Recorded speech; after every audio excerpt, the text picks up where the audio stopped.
زۆر بێزار و بێتاقەتە ئێمە ئەزانین یعنی بەڕاستی ئەگەر بشێوێز کارێکی زۆر خراپ ئەبێت پێویستە ئەندام پەرلەمانەکان وەکو هەمویان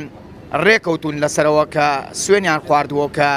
داکۆچی بکەن هەرێکی فراکسیۆنێکە یعنی چ یەکێتیە چ گۆڕانە چ پارتیە پێویستە یەکگرتوو بن هەستەکەم یەکگرتوونین لە ناویەکانە قسەیان یەک نییە دەرفەتێکە بۆی بیر بکەنەوە کە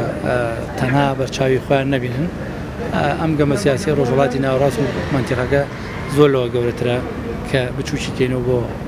ناو هەرێمی کوردستان و ئێمە توانین بڵێن دوجار ئێمە ئەگە سەیری ڕووداوەکانی ڕۆژهەڵاتی ناوەڕاست بکەین بڕخۆیەکی لە مەشینەکە هەموو مەشینەکە نین بۆیە بێ ئێمە وریانە مامەڵە بکەین و هیوادارم وەگوتم ئەم دەرفەتە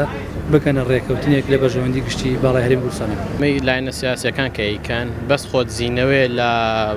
خۆتزیینەوێ لە مەسئولیەتەکان خۆتزیینەوێ لە موچەی فەرمانبەران خۆتزیینەوێ لە